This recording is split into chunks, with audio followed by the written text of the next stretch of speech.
Hello guys, very good morning. So ಇವತ್ತು vlog actually ಬೆಳಗ್ಗೆಯಿಂದನೇ start ಮಾಡ್ತಾ ಇದ್ದೀನಿ. So welcome back to Lakshmi Lokesh YouTube channel. So ಎಲ್ಲರೂ ಹೇಗಿದ್ದೀರಾ, ಚೆನ್ನಾಗಿದ್ದೀರಾ ಅಂತ ಅಂದ್ಕೊಂಡು ಇವತ್ತಿನ ವ್ಲಾಗಲ್ಲಿ ನಿಮ್ಮ ಜೊತೆ ನಾನು ನಿನ್ನೆ ಒಂದು ವ್ಲಾಗ್ ಶೇರ್ ಮಾಡಿದೆ. ತುಂಬ ಅಂದರೆ ತುಂಬ ಚೆನ್ನಾಗಿ ರೆಸ್ಪಾನ್ಸ್ ಬರ್ತಾ ಇದೆ. ಸೊ ವ್ಲಾಗ್ ಬಗ್ಗೆನೇ ಮಾತಾಡೋಣ ಅಂತ ಅಂದ್ಕೊಂಡಿದ್ದೀನಿ ಗೈಸ್. ಸೊ ಏನಪ್ಪ ಅದು ಅಂತ ಹೇಳಿದ್ರೆ, ನಿನ್ನೆ ನಾನು ಹೇಳಿದೆ ಅಜ್ಜಿ ಯಾರು ಅಂತಲೇ ನನಗೆ ನಿಜವಾಗ್ಲೂ ಗೊತ್ತಿಲ್ಲ. ಸೊ ಅವ್ರು ಕೊಟ್ಟಿರೋ ಒಡವೆನ ಏನು ಮಾಡಬೇಕು ಅನ್ನೋದು ನನಗೆ ಕನ್ಫ್ಯೂಸಲ್ಲಿದ್ದೀನಿ. ನಿಮ್ಗೆ ಏನು ಅನಿಸುತ್ತೆ ಅನ್ನೋದನ್ನು ನನ್ನ ಜೊತೆ ಶೇರ್ ಮಾಡ್ಕೊಳ್ಳಿ ಅಂತ ಹೇಳಿದ್ದೆ. ಸೊ ಅದನ್ನು ಏನು ಮಾಡ್ತೀನಿ, ಏನು ಮಾಡಬೇಕು ಅಂದ್ಕೊಂಡಿದ್ದೀನಿ ಅನ್ನೋದನ್ನು ಶೇರ್ ಮಾಡೋಣ ಅಂತ ಅಂದ್ಕೊಂಡಿದ್ದೀನಿ ಗೈಸ್. ಫಸ್ಟ್ ಆಫ್ ಆಲಿ ಯಾರ್ಯಾರು ನನಗೆ ಕಮೆಂಟಲ್ಲಿ ರಿಪ್ಲೈ ಮಾಡಿದ್ದೀರಾ, ಸೊ ಅವರೆಲ್ರಿಗೂ ಥ್ಯಾಂಕ್ಸ್ ಅಂತ ಹೇಳ್ತೀನಿ. ಯಾಕಪ್ಪ ಅಂತ ಹೇಳಿದ್ರೆ ನಿಜವಾಗ್ಲೂ ನಾನು ಅಷ್ಟು ಚೆನ್ನಾಗಿ ರೆಸ್ಪಾನ್ಸ್ ಬರುತ್ತೆ ಅಂತ ಅಂದ್ಕೊಂಡಿರಲಿಲ್ಲ.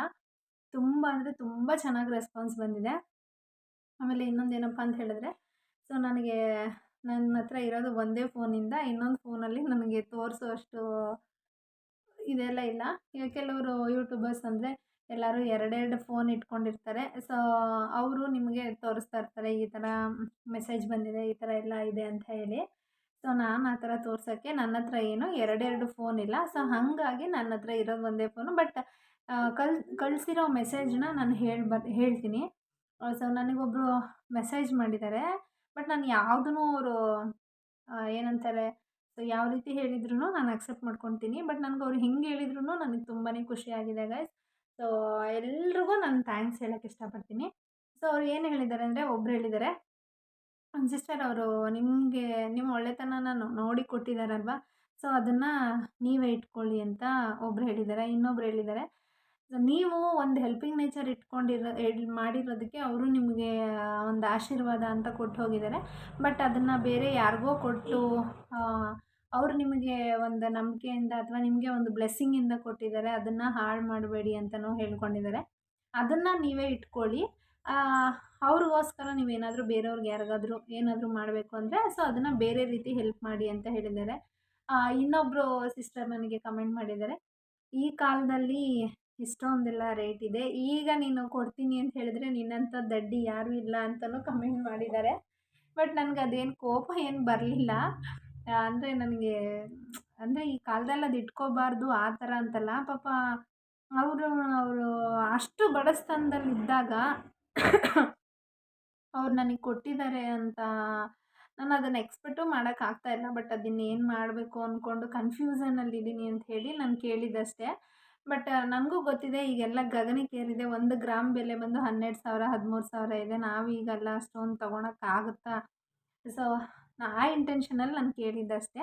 ಮತ್ತು ಇನ್ನೊಬ್ಬರು ಕೇಳಿದ್ದಾರೆ, ಇನ್ನೊಬ್ಬರು ಸಿಸ್ಟರ್ ನನಗೆ ಮೆಸೇಜ್ ಮಾಡಿದ್ದಾರೆ, ಇದು ಆ್ಯಕ್ಚುಲಿ ನಾನು ನಿಮ್ಮ ಫಸ್ಟ್ ವ್ಲಾಗ್ ನೋಡ್ತಾ ಇರೋದು, ಈ ವ್ಲಾಗಲ್ಲಿ ನನಗೆ ಹಾರ್ಟ್ ಟಚ್ ಆಗಿದೆ ಅಂತಲೂ ಹೇಳಿದ್ರು. ಸೊ ಅವ್ರಿಗೂ ಕೂಡ ಥ್ಯಾಂಕ್ಸ್ ಹೇಳ್ತೀನಿ. ನಾನು ನಿಜವಾಗ್ಲೂ ಒಂದು ಚಾನಲ್ ಸ್ಟಾರ್ಟ್ ಮಾಡಬೇಕಾದ್ರೆ ನಮ್ಮಂಥವ್ರಿಗೆಲ್ಲ ಸಪೋರ್ಟ್ ಮಾಡ್ತಾರಾ? ಸೊ ನಮ್ಮಂಥವ್ರಿಗೆ ಯಾರೂ ಸಪೋರ್ಟ್ ಮಾಡಲ್ಲ. ಏನಾದರೂ ಹೈಕ್ ಆಗಿರಬೇಕು ಅಥವಾ ಸಖತ್ತು ಮೇಕಪ್ಪು, ಮತ್ತು ಇನ್ನೊಂದೇನಪ್ಪ ಅಂತ ಹೇಳಿದ್ರೆ ತುಂಬ ರಿಚ್ ಆಗಿರಬೇಕು, ಈ ಥರ ಎಲ್ಲ ಅಂದ್ಕೊಂಡಿದ್ದೆ. ಬಟ್ ಡೇ ಬೈ ಡೇ ತುಂಬ ಅಂದರೆ ತುಂಬ ಚೆನ್ನಾಗಿ ರೆಸ್ಪಾನ್ಸ್ ಮಾಡ್ತಾಯಿದ್ದೀರಾ. ಆಮೇಲೆ ಈಗ ನನಗೆ ಒಂದು ಐಡಿಯಾ ಕೂಡ ಬಂದಿದೆ, ಯಾವ ಥರ ಮಾಡಬೇಕು. ಮತ್ತು ಕೆಲವೊಬ್ಬೊಬ್ಬರು ಕಂಟೆಂಟ್ ಕೊಟ್ಟಿಲ್ಲ ಅಂತ ಹೇಳಿದ್ರೆ ಓಡಲ್ಲ ಅಂತ ಹೇಳ್ತಾರೆ. ಸೊ ಗೊತ್ತಿಲ್ಲ ನನಗೆ. ನಾನು ನಿಜವಾಗ್ಲೂ ಹೇಳ್ತೀನಿ, ಯಾವ ಕಂಟೆಂಟು ಅಂತ ಏನು ಇಟ್ಕೊಂಡು ನಾನು ಮಾಡಲ್ಲ. ನನ್ನ ನ್ಯಾಚುರಲ್ ವೀಡಿಯೋಸ್ ಏನಿದೆ ಅದನ್ನಷ್ಟೇ ನಾನು ಮಾಡ್ತಾ ಇರೋದು. ಆಮೇಲೆ ಇನ್ನೊಬ್ಬರು ಮೆಸೇಜ್ ಮಾಡಿದ್ದಾರೆ, ಅದೇ ಗೋಲ್ಡನ್ನ ಹಾಕಿ, ಅಂದರೆ ಅವ್ರು ಏನು ಕೊಟ್ಟಿದ್ದಾರೆ ಅದನ್ನೆಲ್ಲ ಮಾರಿಬಿಟ್ಟು ಸೊ ನಿಮ್ಮ ಕೈಯಲ್ಲಿ ಒಂದು ರಿಂಗ್ ಆಗಲಿ ಅಥವಾ ಓಲೆ ಆಗಲಿ ತೊಗೊಳ್ಳಿ ಅಂತಲೂ ಕೂಡ ರಿಪ್ಲೈ ಮಾಡಿದ್ದಾರೆ. ಯಾಕಂತ ಹೇಳಿದ್ರೆ ಅವ್ರನ್ನ ನೋಡಿದಾಗೆಲ್ಲ ನಿಮ್ಗೆ ಅವ್ರ ಬ್ಲೆಸ್ಸಿಂಗ್ ನಿಮ್ಮ ಜೊತೆನೇ ಇರಬೇಕು. ಸೊ ಕೈಯಲ್ಲಿದ್ದರೆ ಅದು ಸಿಗುತ್ತೆ, ಅಥವಾ ಓಲೆ ಹಾಕ್ಕೊಳ್ಳಿ, ಎಲ್ಲಾದರೂ ಹೋಗಿ ಬಂದಾಗ ಇದು ಆ ಅಜ್ಜಿ ಕೊಟ್ಟಿರೋದು ಅನ್ನೋ ನೆನಪಿರುತ್ತೆ. ಸೊ ಹಾಗಾಗಿ ನೀವು ಅದನ್ನು ತೊಗೊಳ್ಳಿ ಅಂತಲೂ ಹೇಳಿದ್ದಾರೆ. ಸೊ ಅದು ಕೂಡ ಓಕೆ ಅಂತ ಅನ್ನಿಸ್ತು. ಆಮೇಲೆ ಇನ್ನೊಬ್ರು ಹೇಳಿದ್ದಾರೆ, ನಿಮಗೆ ಬೇಡ ಅಂತ ಅನಿಸಿದ್ರೆ ಅದನ್ನು ಯಾರಾದರೂ ಬಡವ್ರಿಗೆ ಕೊಡಿ ಅಂತಲೂ ಕೂಡ ಹೇಳಿದ್ದಾರೆ. ಅದಕ್ಕೆ ಇನ್ನೊಬ್ಬರು ಕೂಡ ರಿಪ್ಲೈ ಮಾಡಿದ್ದಾರೆ. ಅದೇನಪ್ಪ ಅಂತ ಹೇಳಿದ್ರೆ, ಸೊ ಅವ್ರು ನಿಮ್ಗೆ ಆಶೀರ್ವಾದವಾಗಿ ಕೊಟ್ಟಿರೋದನ್ನು ನೀವು ಯಾಕೆ ಈ ಥರ ಮಾಡ್ತೀರಾ, ಬೇಡ ಏನಾದರೂ ಮಾಡಿ ಅಂತ. ಸೊ ಫೈನಲಾಗಿ ಹೇಳಬೇಕು ಅಂದರೆ ನಾನು ಏನು ಮಾಡಬೇಕು ಅಂತ ಅಂದ್ಕೊಂಡಿದ್ದೀನಿ ಅಂತಂದರೆ, ನಮಗೊಬ್ರು ಸಿಸ್ಟರ್ ಹೇಳ್ದಂಗೆ ಉಂಗುರ ಆಗಲಿ ಓಲೆ ಆಗಲಿ ತಗೋ ಅಂತ ಹೇಳಿದಾರಲ್ವ. ಸೊ ನನಗೆ ಉಂಗುರ ಎಲ್ಲ ಹಾಕೋಕ್ಕೆ ಅಷ್ಟು ಇಷ್ಟ ಇಲ್ಲ. ಯಾಕಂತ ಹೇಳಿದ್ರೆ ಕೈಯಲ್ಲೆಲ್ಲ ನನಗೇನೋ ಹಾಕ್ಕೋಬಿಟ್ಟಿದ್ದೀನಿ ಅನ್ನಂಗೆ ಆಗುತ್ತೆ. ಸೊ ಒಂದು ಜೊತೆ ಓಲೆ ತೊಗೊಳೋಣ ಅಂದ್ಕೊಂಡಿದ್ದೀನಿ. ಅದು ಇಷ್ಟಾಗಲಿ ಅಥವಾ ನಾನು ಇವಾಗ ಇಟ್ಟಿದ್ದೀನಲ್ವ ಇಷ್ಟು ಚಿಕ್ಕದಾಗಲಿ ಅವ್ರದ್ರಲ್ಲಿ ಏನು ಬರುತ್ತೋ ಅಷ್ಟೇ ತೊಗೊಳೋಣ ಅಂತ ಅಂದ್ಕೊಂಡಿದ್ದೀನಿ. ಆದರೆ ಈಗಲ್ಲ. ಯಾಕಂತ ಹೇಳಿದ್ರೆ ಈಗ ಗೊತ್ತಿದೆ ಇರೋಕ್ಕೊಂದು ಮನೆ ಬೇಕು ಅಂತ ಹೇಳಿ ಮನೆ ಕಟ್ಕೊಂಡು ತರೋದೇ ನಮಗೆ ಕಷ್ಟ ಆಗಿದೆ. ಈ ಟೈಮಲ್ಲಿ ತೊಗೊಳ್ತೀನಿ ಅಂದರೆ ನಿಜವಾಗ್ಲೂ ಅಷ್ಟೇ ಏನಾದರೂ ತೊಗೊಂಡೇ ಹೊಡಿತಾರೆ.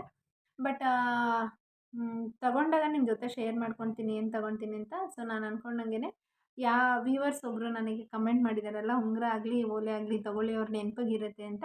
ಸೊ ಅವ್ರಿಗೆ ಥ್ಯಾಂಕ್ಸ್ ಹೇಳ್ತೀನಿ. ನಿಜವಾಗ್ಲೂ ನಾನು ಅದನ್ನೇ ತೊಗೊಳ್ತೀನಿ. ಬಟ್ ಉಂಗುರ ಏನು ತೊಗೊಳ್ತೀನಿ ಅನ್ನೋದನ್ನು ಶೇರ್ ಮಾಡ್ತೀನಿ.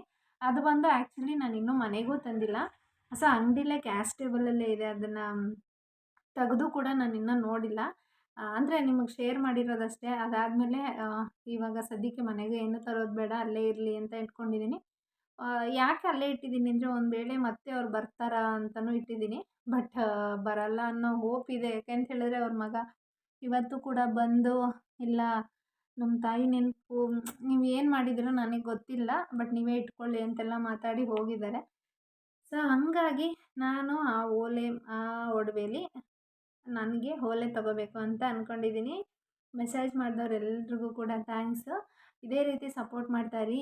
ಮತ್ತು ನನ್ನ ಚಾನಲ್ನ ಇನ್ನೂ ಯಾರ್ಯಾರು ಸಬ್ಸ್ಕ್ರೈಬ್ ಮಾಡ್ದಿರ ನೋಡ್ತಾ ಇದ್ದೀರಾ, ಸೊ ಪ್ಲೀಸ್ ಸಬ್ಸ್ಕ್ರೈಬ್ ಮಾಡ್ಕೊಂಡು ನನಗೂ ಸಪೋರ್ಟ್ ಮಾಡಿ ಅಂತ ಕೇಳ್ತಾ, ಇವಾಗ ಆ್ಯಕ್ಚುಲಿ ನಿನ್ನೆ ನನ್ನ ಕಸಿನ್ ಸಿಸ್ಟರ್ಗೆ ಡೆಲಿವರಿ ಆಗಿದೆ. ಸೊ ಪಾಪುನ ನೋಡ್ಕೊಂಬರೋಕ್ಕೆ ಹೋಗ್ತಾಯಿದ್ದೀನಿ. ಪಾಪುನ ನಿಮಗೆಲ್ಲ ಗೊತ್ತೇ ಇರುತ್ತೆ, ಹಳ್ಳಿ ಕಡೆ ಜಾಸ್ತಿ ವಿಡಿಯೋಸ್ ಮಾಡೋಕ್ಕೆಲ್ಲ ಬಿಡೋಲ್ಲ. ಆದಷ್ಟು ಕ್ಯಾಪ್ಚರ್ ಮಾಡೋಕ್ಕೆ ನೋಡ್ತೀನಿ. ಬಟ್ ತೋರಿಸಿಲ್ಲ ಅಂತ ಹೇಳಿದ್ರೆ ಬೈಕೊಂಬೇಡಿ. ನಮ್ಮ ಊರಲ್ಲೆಲ್ಲ ಮಗುನ ಫೋಟೋಸ್ ತೆಗಿಯೋದಕ್ಕೆಲ್ಲ ಬಿಡೋಲ್ಲ. ಸೊ ಪಾಪುನ ನೋಡ್ಕೊಂಡು ಬಂದು ಮತ್ತೆ ವ್ಲಾಗ್ ಕಂಟಿನ್ಯೂ ಮಾಡ್ತೀನಿ ಗೈಸ್. ಇನ್ನು ಅಂಗಡಿ ಎಲ್ಲ ಕ್ಲೋಸ್ ಮಾಡಿಟ್ಕೊಂಡು ಹೊರಟ್ವಿ. ನಾವು ಹೊರಟಾಗ ಆ್ಯಕ್ಚುಲಿ ಮಧ್ಯಾಹ್ನನೇ ಆಗಿಬಿಟ್ಟಿದೆ. ಸೊ ಅರಸೀಕೆರೆಯಲ್ಲೇ ಡೆಲಿವರಿ ಆಗಿದ್ದು ನಮ್ಮ ಅಮ್ಮನ ತಂಗಿ ಮಗಳಿಗೆ. ಇನ್ನು ಹೋಗಬೇಕಾದ್ರೆ ಫುಲ್ಲು ಟ್ರಾಫಿಕ್ ಅಂತೂ ಏನೂ ಇಲ್ಲ. ಯಾಕಂತ ಹೇಳಿದ್ರೆ ಗೊತ್ತಿರುತ್ತೆ ಹಳ್ಳಿ ಕಡೆ ಫುಲ್ ಫ್ರೀ ಇದೆ. ನಾನು ಅಮ್ಮ ಋತ್ವಿಕ್ ಹೋದ್ವಿ. ಋತ್ವಿಕ್ ಆ್ಯಕ್ಚುಲಿ ಅಮ್ಮನ ಜೊತೆ ಹಿಂದೆ ಕೆಳಗಡೆನೇ ಕೂತ್ಕೊಂಡ್ಬಿಟ್ಟಿದ್ದಾನೆ. ಪಾಪುಗೆ ಏನು ತೊಗೊಂಡೋಗೋದು ಏನು ಅಂತ ಮಾತಾಡ್ಕೊಂಡು ಹೋಗ್ತಿದ್ವಿ. ಇನ್ನು ಹೋಗೋ ಅಷ್ಟರಲ್ಲೇ ನನ್ನ ಮಗ ನೋಡಿ ಎಷ್ಟು ತುಂಟಾಗಿದ್ದಾನೆ ಅಂದರೆ ಅಮ್ಮನ ಹತ್ರ ಇದ್ದರೆ ನನ್ನ ಹತ್ರ ಬರ್ತಾನೆ, ನನ್ನ ಹತ್ರ ಇದ್ದರೆ ಅಮ್ಮನ ಹತ್ರ ಬರ್ತಾನೆ. ಅವನಿಗೆ ಕಾರು ಅಂದರೆ ತುಂಬಾ ಒಂಥರ ಖುಷಿ.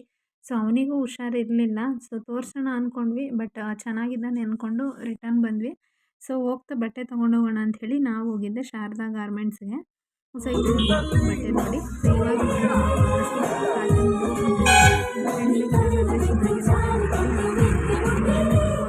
ಹಾಗೆ ಮಕ್ಕಳಿಗೆ ಏನೇ ಹಾಕೋದು ಉಲ್ಲನ್ ಸ್ವೆಟರ್ಸ್ ಎಲ್ಲ ಹಾಕಬೇಕು ಉಲ್ಲನ್ ಸ್ವೆಟರ್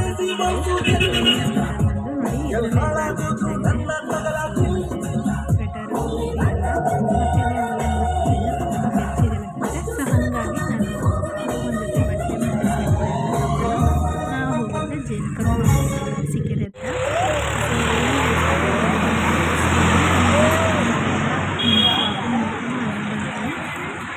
ಗೈಸ್ ನೋಡಿದ್ರಲ್ಲ, ಈಗ ಮನೆಗೆ ಬರೋಷ್ಟರಲ್ಲಿ ಆ್ಯಕ್ಚುಲಿ ಈಗ 4 ಗಂಟೆ ಆಗಿಬಿಟ್ಟಿದೆ. ಸೊ ಪಾಪು ಆ್ಯಕ್ಚುಲಿ ಬೇಬಿ ಗರ್ಲ್ ಆಗಿದೆ. ಸೊ ಸಿ ಸೆಕ್ಷನ್ ಆಗಿದೆ. ಪಾಪು ತುಂಬ ಚೆನ್ನಾಗಿತ್ತು.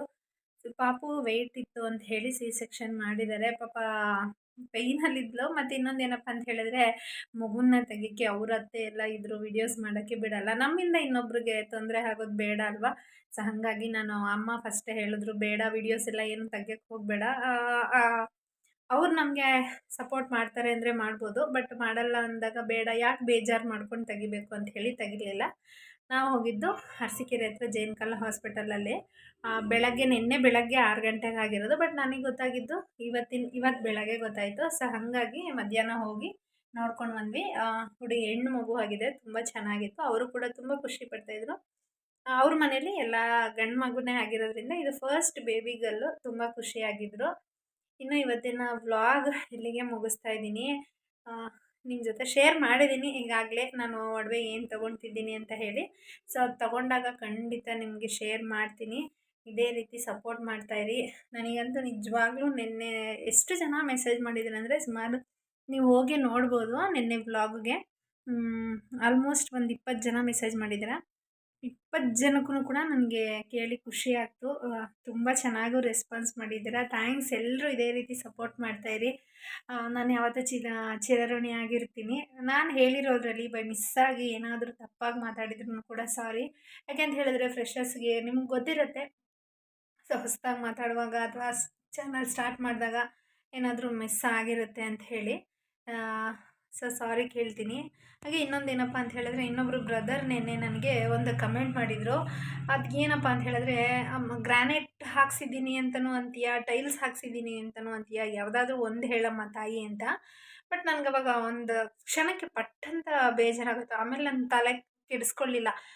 ಬಿಡು ಹೋಗಲಿ, ಅವ್ರಿಗೆ ಅರ್ಥ ಆಗಲಿಲ್ವಾ ಏನೋ ಅಂತ, ಇಲ್ಲ ನಾನು ಹೇಳಿದ್ದು ಅವ್ರಿಗೆ ಅರ್ಥ ಆಗಲಿಲ್ವಾ ಅನ್ನೋದು ನಂಗೆ ಗೊತ್ತಾಗಿಲ್ಲ. ಬಟ್ ಆ್ಯಕ್ಚುಲಿ ನಾನು ಎರಡೂ ಹಾಕಿದ್ದೀನಿ, ಹಂಗಾಗಿ ಎರಡೂ ಹೇಳಿದ್ದೀನಿ. ಮನೆಗೆ ಹಾಕಿರೋದು ಬಂದು ಟೈಲ್ಸು, ಸೊ ಸ್ಟೇರ್ ಕೇಸ್ಗೆ ಹಾಕಿರೋದು ಗ್ರಾನೈಟು. ಸೊ ನೀವು ಕನ್ಫ್ಯೂಸ್ ಮಾಡ್ಕೊಂಡಿದ್ದೀರಾ ಅನ್ಸುತ್ತೆ ಬ್ರೋ. ನೋಡಿದ್ರಲ್ಲ ಗೈಸ್, ಇವತ್ತಿನ ವ್ಲಾಗ್ ಇಲ್ಲಿಗೆ ಮುಗಿಸ್ತಾ ಇದ್ದೀನಿ. Thank you. ಇದೇ ರೀತಿ ಸಪೋರ್ಟ್ ಮಾಡ್ತಾ ಇದ್ದೀವಿ. Bye, love you all guys.